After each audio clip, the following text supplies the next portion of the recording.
come I don't have a clock up there? How do I know what time it is? 6:59. 7:02. How come I don't have a clock up there? Here, Bruce. Oh, 6:59. No, it's 7:01. Well, when you play the scriptures, will that make it come on? Okay, well, as long as you got that video for me, okay.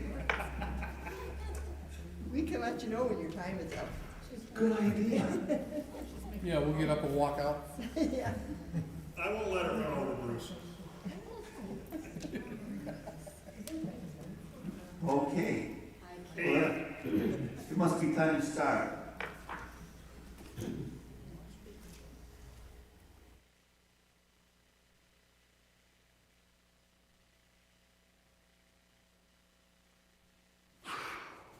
I was a liar last week. Okay.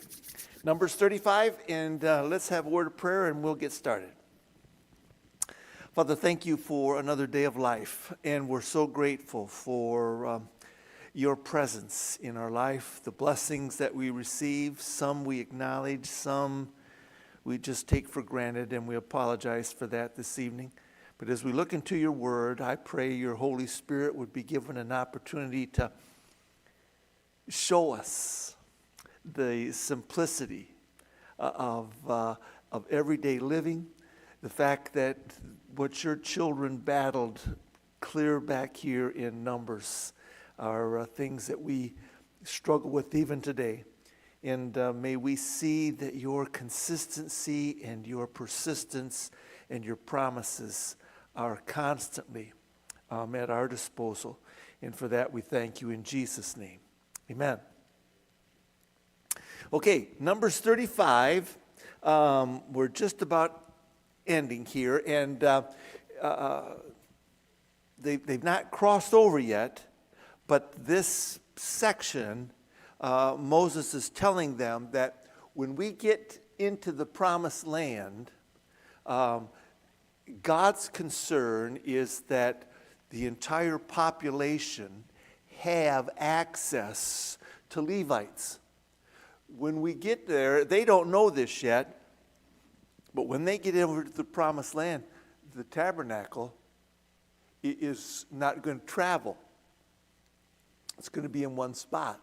And then later the temple will be built, and that's to be permanent.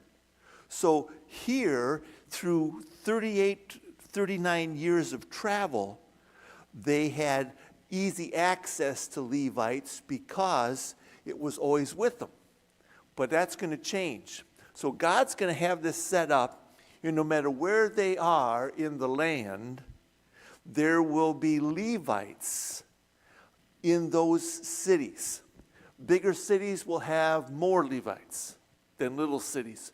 But every place will have Levites because God wants his people to have shepherds. So let's look at verses 1 through 8. And Tim, you're up. On the plains of Moab, by the Jordan across from Jericho, the Lord said to Moses, command the Israelites to give the Levites towns to live in from the inheritance the Israelites will possess, and give them pasture lands around the towns. Then they will have towns to live in, and pasture lands for their cattle and their own, and all their other animals. The pasture lands around the towns you give the Levites will extend 1,000 cubits from the town wall. Outside the town, measure 2,000 cubits on the east side, 2,000 cubits on the south side, 2,000 on the west, and 2,000 on the north, with the town in the center. They will have this area as pasture land for the towns. 6 of the towns you give the Levites will be cities of refuge, to which a person who has killed someone may flee. In addition, give them 42 other towns. In all, you must give the Levites 48 towns, together with their pasture lands. The towns you give the Levites from the land the Israelites possess are to be given in proportion to the inheritance of each tribe. Take many towns from a tribe that has many, but few from one that has few.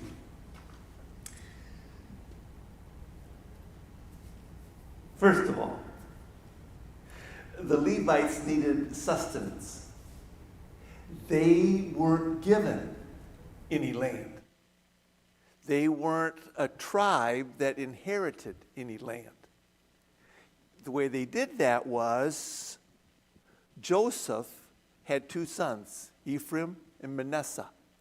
They each became a tribe so that the 12 tribes could stay in balance. The Levites, even though they were one of the original 12, they didn't get this. So God said, these people need a way. Who's got a New International Version that can tell me they probably in verse 5 already converted that number, cubits, into how many? 3,000 feet. Thank you.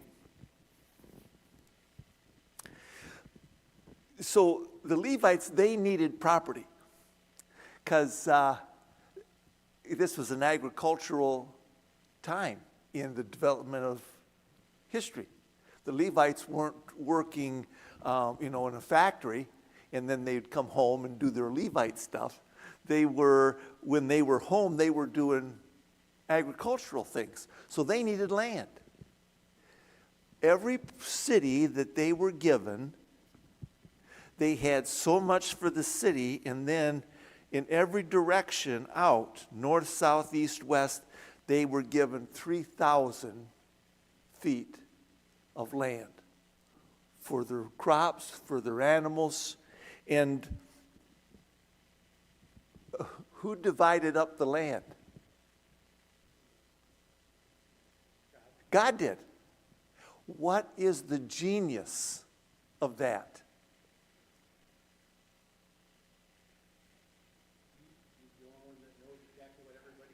Yes.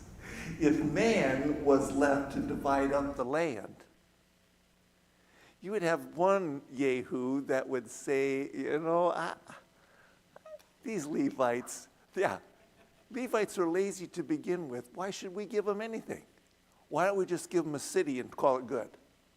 Or I'm planning on moving in close to where the Levites are. So how about if I only give them 2,000 feet and I take 1,000 feet for myself? That's human nature. God eliminates that problem. He says, you know what? I'm going to divide up the land. So if you've got a problem with it, come see me. That's a good way to settle it. The second thing is, he squelches the complaints. The third thing is that this land, these cities are going to be distributed all throughout Canaan. And there's not going to be any part of this promised land that doesn't have a Levite city in it. And then we've got these 48 cities. So let's look at verses 9 through 15. Jennifer, you ready? Please. Then the Lord said to Moses, "Speak to the Israelites and say to them, when you cross the Jordan into Canaan, select some towns to be your cities to refuge, to which a person who has killed someone accidentally may flee. They will be places to refuge from the avenger, so that anyone accused of murder may not die before they stand trial before the assembly. The six towns you give will be your cities to refuge. Give 3 on the side of the Jordan and 3 on the Canaan as cities to refuge. The 6th town will be placed on refuge for Israelites and for foreigners residing among them, so anyone who has killed another accidentally can flee there." Yes. This was set up because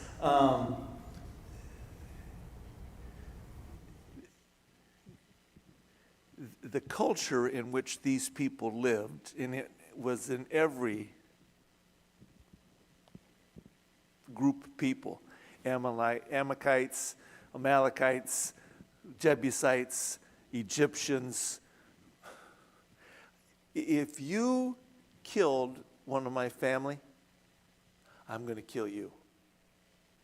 That's just how they did it. They didn't call the state police. They didn't call the sheriff. You kill one of my relatives, I'm going to kill you. So God said, I want you to set up 6 cities. We're going to put 3 on one side in Canaan, 3 on the other side of the Jordan, because there were going to be 2.5 tribes over there. If someone kills someone and it's an accident, for crying out loud, an accident, you can run to that city, and if you get there before the family catches you, you're safe. And then we'll have a trial to see what's going on. So that's what those verses are about. Now let's look at verses 16 through 22. Yes? Irritating me. You're like that. Yeah. Okay, so first off, in 5, it says, for the pasture lands you shall give them shall reach outside the wall 1,000 cubits all around, 5. And you shall measure outside the city. On the east side, 2,000. Then they go 2,000 all around. And that's Yeah. for the same purpose, pasture lands. What's the difference from, you see what I mean? First it's 1,000 cubits, then it's 2,000. The pasture land would be, if I understand that right, the pasture land is pasture, but they are given a total of 2,000 cubits. So that extra 1,000 cubits, they can do, set up a shop or do something else with it, maybe have their crops in there, but the 1,000 is for their animals. I think that's what that means.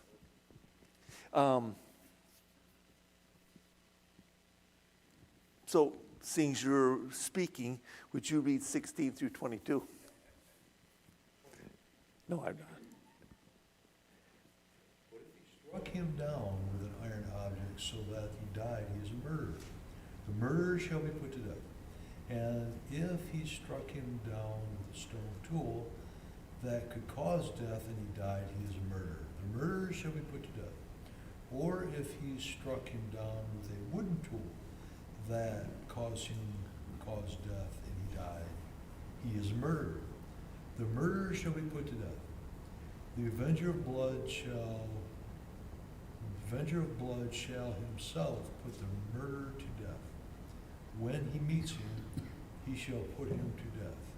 And if he pushed him out of hatred or hurled something at him, lying in wait, so that he died, or in enmity struck him down with his hand, so that he died, then he who struck the blow shall be put to death.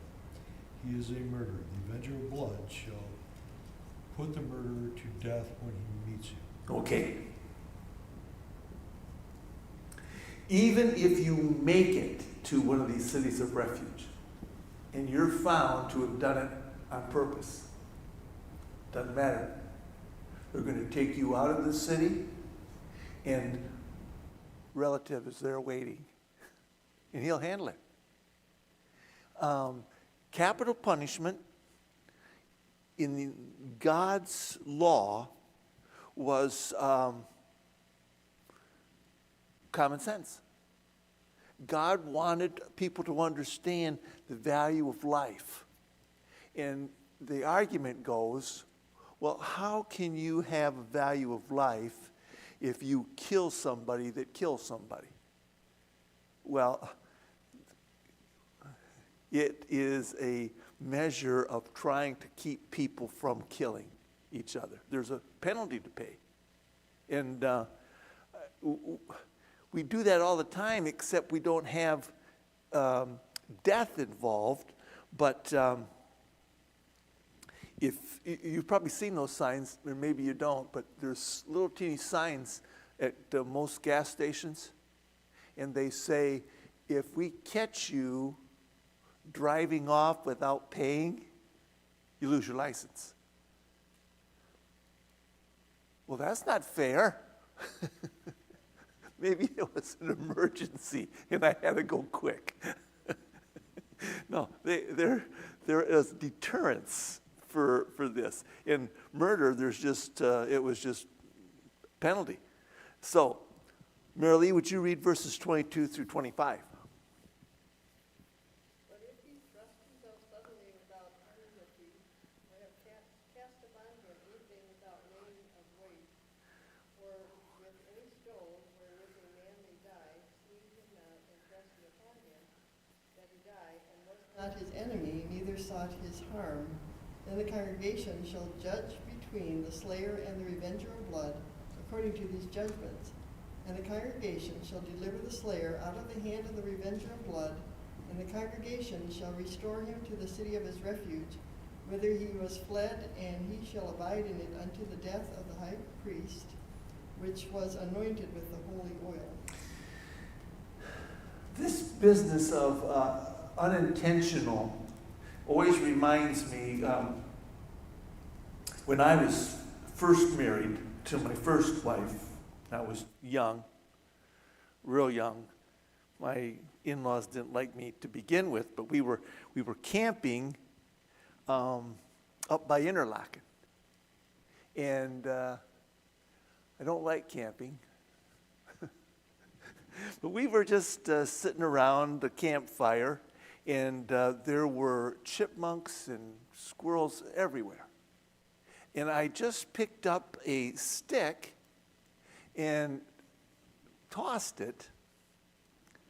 I mean, what do you think the chances would be that I could actually hit one of those chipmunks? And I did. Right in the head. He was dead. My in-laws wouldn't speak to me the rest of the time I was up there because I had no city of refuge to run to.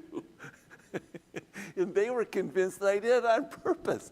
I said, even if I was trying to, what are the chances? This is what this is getting about, unintentionally. The same way when we've re-roofed our buildings here a couple of different times, and it's never a good idea to have me up when we're putting on shingles, especially if there's people below. Because I have a tendency to, when I shift, I lay my hammer down, and there's been a couple of times when that thing has just gone right down the roof, and I start screaming, 4!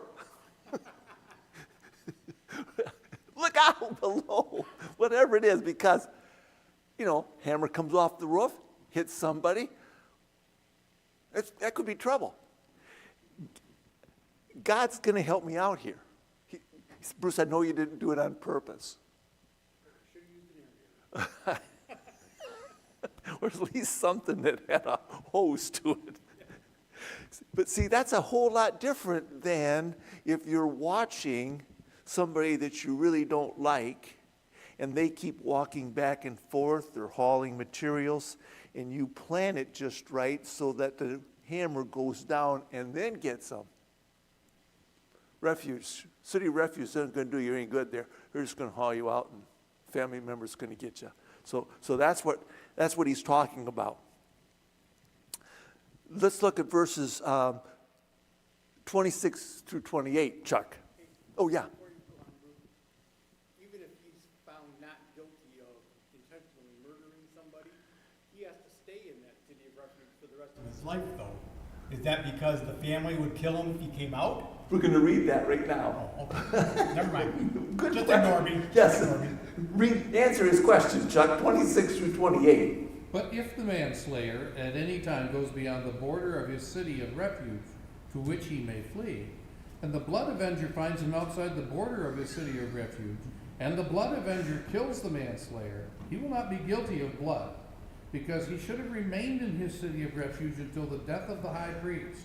But after the death of the high priest, the manslayer shall return to the land of his possession. That was such a good question.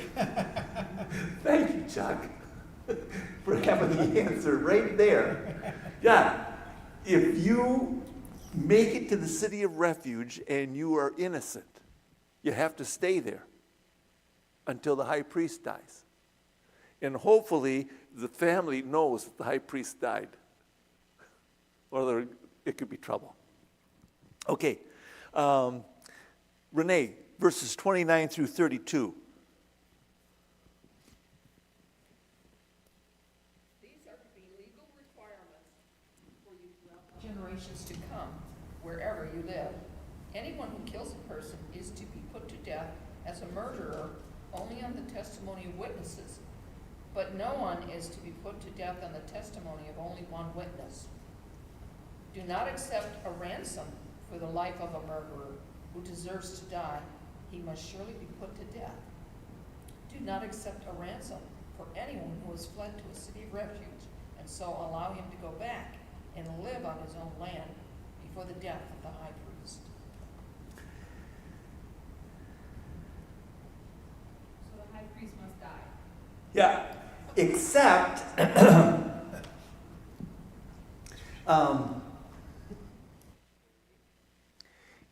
if you're innocent, and you make an agreement with the family of the deceased and say, I will pay you X amount of money, if they accept the payment, then you can leave the city of refuge before the high priest dies. If you're a murderer, you can't pay your way out of it. You're toast. But and most of those people did not pay the ransom. They just stayed there because, it's money. And they'd rather stay someplace than pay money. Okay, last verse, verses 33 and 34. Joe, you're up. And where you are, bloodshed pollutes the land, and atonement cannot be made for the land on which blood has been shed, except by the blood of the one who shed it. Do not defile the land where you live and where I dwell, for I, the Lord, will dwell among the Israelites. Yes. So God is saying, I don't want you to pollute this land, and murder pollutes the land. And I don't want you to pollute the land because I'm walking in that land. I'm walking amongst you all the time. You don't see me, but I'm dwelling with you. So I don't want to walk through that stuff. And we understand that, right? Have you been to a resort or even a cemetery where there is a huge flock of Canadian geese that just live in the area? Man, those things are dirty. And they just leave their... it's incredible. They're everywhere. And it's tough to walk without stepping in that. God says, I don't want to step in it. So don't pollute the land. The first thing we learn from this passage of Scripture is the sanctity of life. And God's trying to impress on the children of Israel that you need to be careful with life. Don't tell me that it's your body and you can do with it what you... God says, no, you can't, because it's not your body. It's my body.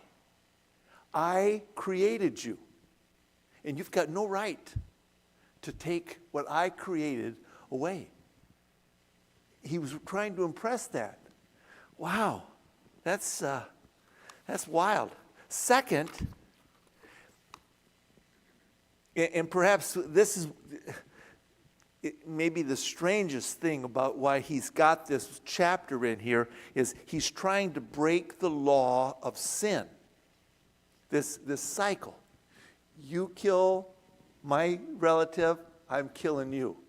I kill you, and then your relative wants to kill me. they kill me, and my relative's going to kill them. And it just goes back and forth and back and forth. God says, I want this to stop. This is crazy. So he establishes this city of refuge. And third, it's called the rule of law. That's a legal term, right? Yes. I'm looking at my lawyer. Rule of law.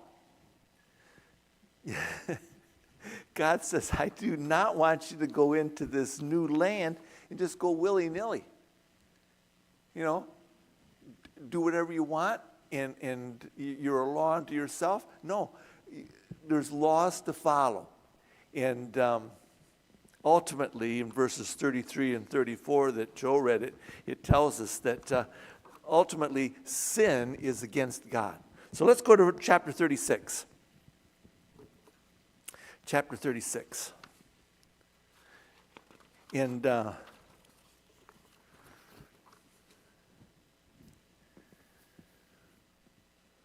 oh, yeah. So, Kim, will you read verses 1 through 9?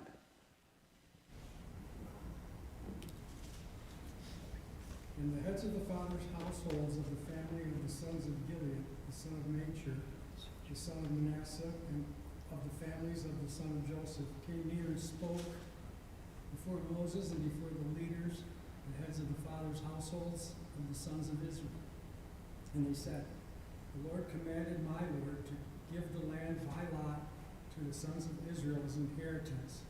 And my Lord was commanded by the Lord, to give the inheritance of Zelophehad, our brother, to his daughters. But if they marry one of the sons of the other tribes of the sons of Israel, their inheritance will be withdrawn from the inheritance of our fathers and will be added to the inheritance of the tribe to which they belong. Thus it will be withdrawn from our allotted inheritance. When the Jubilee of the sons of Israel comes, then their inheritance will be added to the inheritance of the tribe to which they belong. So their inheritance will be withdrawn from the inheritance of the tribe of our fathers. Then Moses commanded the sons of Israel according to the word of the Lord, saying, the tribe of the sons of Joseph are right in their statements. This is what the Lord has commanded concerning the daughters of Zelophehad, saying, let them marry whom they wish, only they must marry within the family of the tribe of their father. Thus no inheritance of the sons of Israel shall be transferred from tribe to tribe, for the sons of Israel shall each hold to the inheritance of the tribe of his fathers. Every daughter who comes into possession of an inheritance of any tribe of the sons of Israel shall be wife to one of the family of the tribe of her father, so that the sons of Israel each may possess the inheritance of his fathers. Thus no inheritance shall be transferred from one tribe to another tribe, for the tribes of the sons of Israel shall each hold to his own inheritance. We remember this. 5 daughters, they were smart, they were godly, they were understanding what was going on. This only relates to girls, because if I'm from the tribe of Judah and I marry someone from the tribe of Simeon, that girl comes with me, but she doesn't lose any inheritance because she didn't have any. This only applies to girls. If you have daughters and that's all you have, you don't have any sons to carry on your name, and your daughters marry someone from another tribe, when you die, your name is dead. And God didn't want that. So he puts this law in place. If you have daughters and no sons, they must marry from your tribe. to keep the name there. Have you ever heard of anything like that? Because it still happens. This might help put it in perspective. I did a wedding years ago, and the man's wife had died. He was a construction owner. Lots of equipment, expensive equipment, payloaders, excavators, all of that. And he had holdings in different places here in west and a little bit northern Michigan. And he had 3 sons. In his will, those 3 sons were going to inherit his business. Now, he fell in love with a gal, a little bit younger than him, and they'd asked me to do the wedding. I mean, I pulled my name out of a hat. I don't know how they got a hold of me, but they asked me to do the wedding, and she calls me on the phone. She says, "Bruce, I've got a problem." I said, "Okay, we'll come in and talk about it." She has 2 boys from a previous marriage. Before this construction owner would marry her, he demanded that she sign a prenup because he didn't want his 3 boys to be cheated out of what he had built. And she said, "That's not right. I mean, if I marry him, I should have access to everything he's got." And I said, "Wait a minute. Everything that he got before he knew you,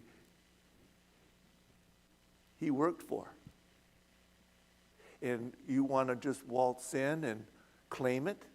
Well, isn't that how marriage works?" I said, "Well, maybe someplace, but not here." "Well, then I don't think I want to marry him." I said, "Well, that's a good idea. But you can't expect what he has worked to give to his sons because they're not his sons." "Well, supposing he adopts them?" I said, "Then everything that you 2 make from this day forward will be divided amongst the 5 boys." "No. I want everything."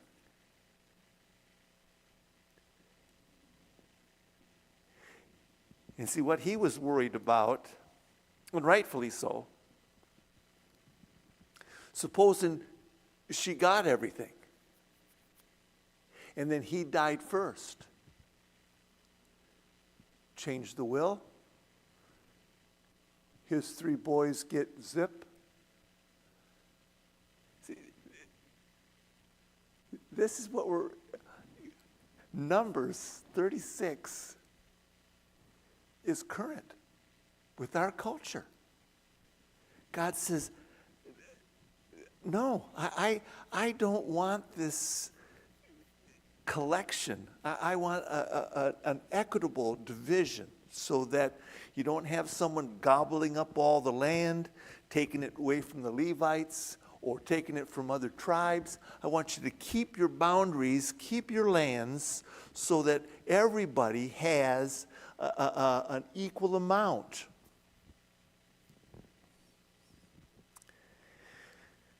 One of the things that, and it's happened for centuries, when someone and we think this is the way to do it. When someone is able, because they've got more resources, to continue to buy up things and get more resources, those without become poorer. And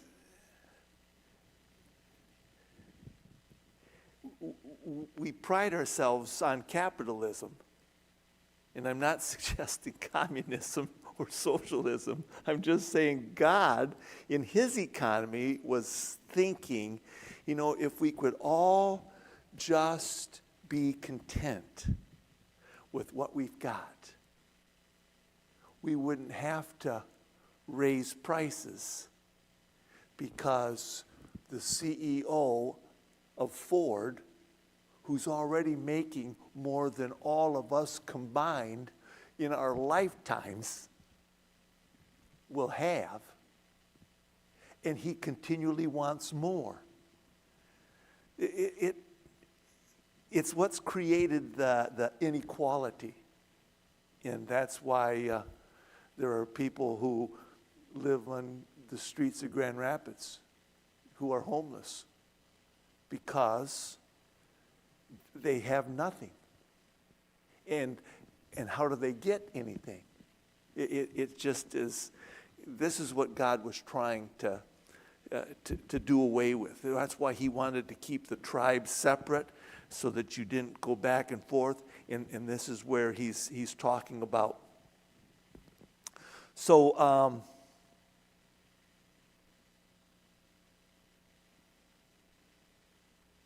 what time is it? 7:37. Okay. All right. We're going to, if you're listening, if you're looking online, I apologize. We've got a special, and all it is, it's going to be a video that is going to give us an overview of Deuteronomy. And because of copyright laws and all of that, I don't think you can watch this, so give us about 8 minutes, and then we'll be back. Right, David? Okay. Roll the tape. The book of Deuteronomy is the fifth book of the Bible and final book of the Torah. After the Exodus from Egypt, Israel was at Mount Sinai for 1 year, entering into a covenant with God. And then they had the disastrous road trip through the wilderness, and the Exodus generation disqualified themselves from entering into the land promised to Israel. And so Deuteronomy begins with Moses standing in front of this new generation, explaining the Torah. And it's from here that the design and purpose of the book unfold. Deuteronomy is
cool how those drawings come with the words?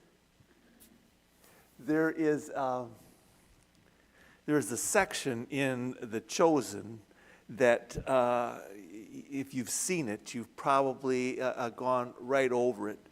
But Jesus and his disciples are visiting, and they go into the synagogue, and they recognize him as a rabbi, and they ask him to read. Now, these, and I can't remember if it's Sadducees or Essenes, but the religious leaders in this synagogue only follow the Torah. They have a library in their synagogue, and they only have got 5 books. And this is exactly what the author here, Deuteronomy, was saying, answered questions. Where's the woman come in? How are they going to reconcile this? Because the first 5 books, Genesis through Deuteronomy, do not answer those questions. And Jesus, one of the disciples says, what are you going to read? And he said, story of Samson is always really exciting. Or we could read about Daniel in the lion's den, or Oh, he says, no, we can't. They don't have those books. The problem, the downfall with Israel was that so much of the rest of the Old Testament they did not have because they only keyed in on the first 5 books of Moses. And so we're going to cover up this last book here. And Deuteronomy is so important. It's a crisis is occurring, and they don't know it, but Moses does because God has informed him, of course.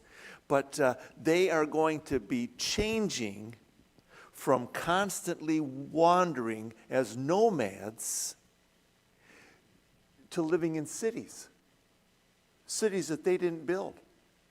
They're going to conquer these people and move right in. They're not going to have one building program. All the cities have already been built. But they're used to traveling. Now they're going to have to sit down and get used to, staying home. The other thing that is going to be monumental, and they've not even thought of it, even though they've complained for 38 plus years, where did they get their food all of these years? From God. Yeah, they complained about it, but because of their wandering, they never, ever planted a thing. They never raised their own food. As soon as they cross the Jordan, the manna quits. Knowing people as we do and have seen this, about a week into they're going to say, man, we're hungry. Don't you remember when we had that wonderful manna? Oh, that tasted so good. That's just how they are. The second thing is they're going to be tempted by new religion. They have seen on the outskirts, but they were insulated to a point. Once they move into the promised land, they are going to be inundated by these other religions because these Canaanites, they built their high places where they worshiped all these gods everywhere. And one of the things that is going to be especially seductive and tempting to the farmers is the Canaanites had a god called Baal. He was the god of rain. He was the god of farming. They prayed to him before they planted. They prayed to him before harvest.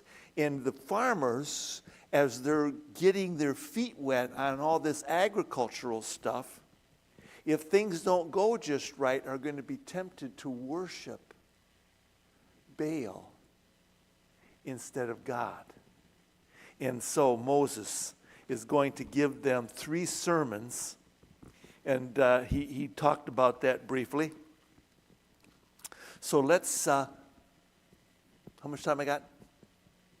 10? Whew, man, okay.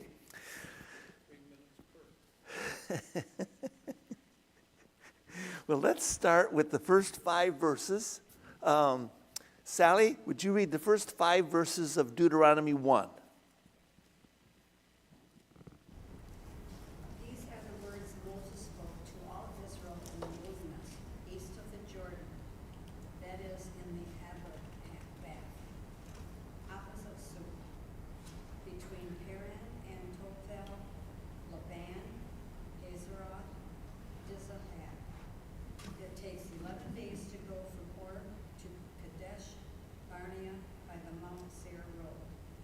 In the 40th year, on the first day of the 11th month, Moses proclaimed to the Israelites all that the Lord had commanded him concerning them. This was after he had defeated Sihon, king of the Amorites, who reigned in Heshbon, and at Edrei, and defeated king of Bashan, who reigned in Ashtaroth. East of the Jordan, in the territory of Moab, Moses began to expound this law, saying, Thank you. Deuteronomy, probably the one of the most important books in the Old Testament.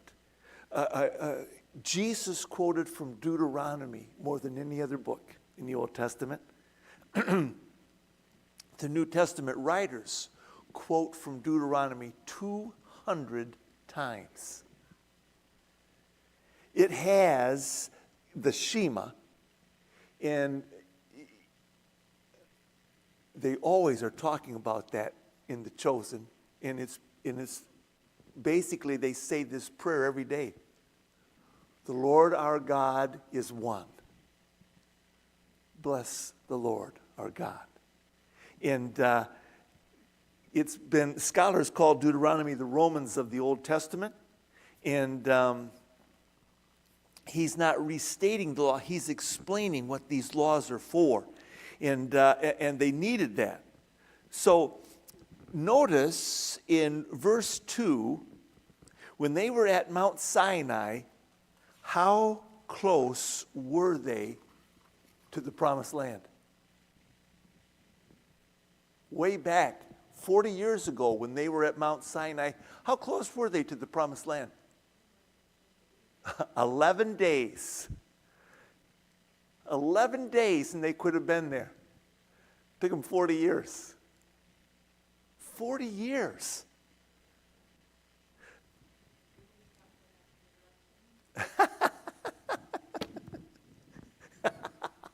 Very good, Jojo. They wouldn't stop and ask for directions. No, they wouldn't stop to believe in God. That they asked for directions. And God said, what are you asking for directions for? It's there. Go. Well, I think we better go check it out. I mean, how do we know where we're going? God says, I know where we're going. Pretty simple. See that up there? Go where that goes. No, we got to. And that's when they checked it out, they said, oh man, God hates us. So let's read. Let's read. Pauline, would you read 6 through 15?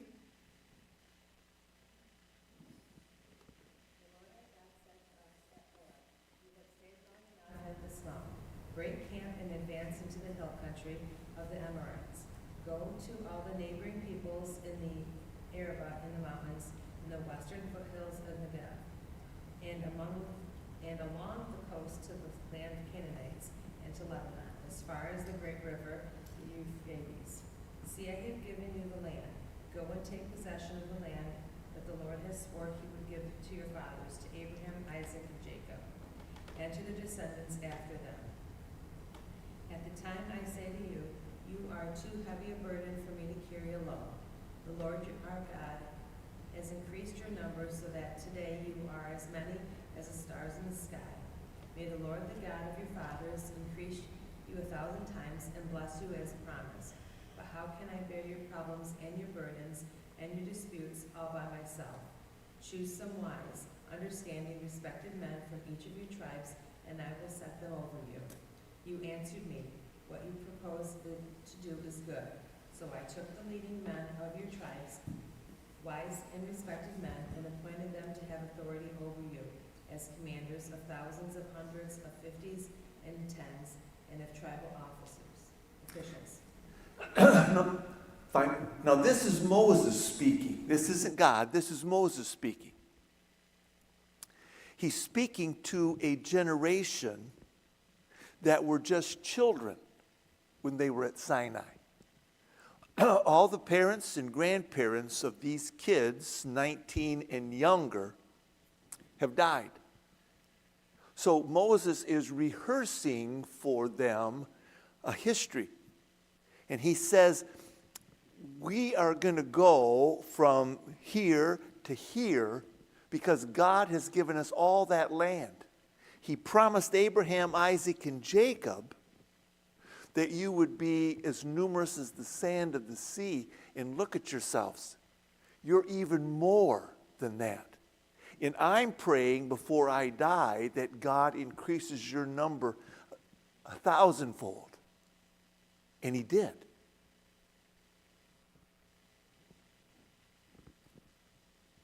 I can't lead you by myself. I never was able to do that. So I want you to choose, because Joshua, when he comes along, he's not going to be able to do it either.